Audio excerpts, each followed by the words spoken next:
أهلا بيكم في أصل الحدوتة مع رفيق عادل. العندليب وإنقاذه لإعلامي شهير، ويلا بينا نعرف الحدوتة سوا.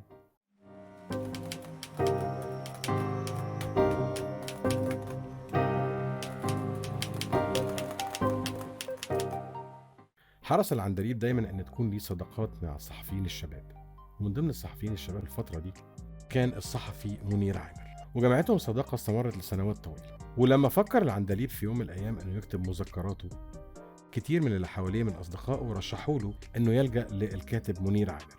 كاتب كويس جدا جدا، وكان ليه مقالاته في صباح الخير، وكان من ضمن الناس او الشباب الصحفيين البارزين في الفتره دي. من ضمن المواقف المهمه او المواقف اللي ما بتتنسيش اللي محفوره في الذاكره للكاتب الصحفي منير عامر والعندليب طبعا، سنه 1971 رزق منير عامر بطفله شريف. وللاسف بعد 12 يوم من ولادته تعرض لالتهاب رئوي حاد، والاطباء نصحوه انه ياخد دواء معين، والدواء ما كانش موجود في مصر. فكانت طبعا النصيحة في الاخر خالص ان هو يسافر يتعالج خارج مصر. وكتب منير عامر مقال بخصوص الموضوع ده في جريدة صباح الخير او في مجلة صباح الخير.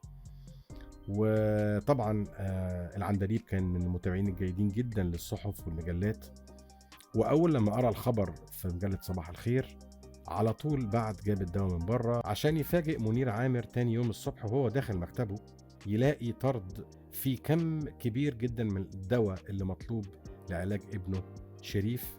وبالتالي أنقذ حياة شريف عامر، اللي أصبح بعد كده من الإعلاميين البارزين في وقتنا الحالي.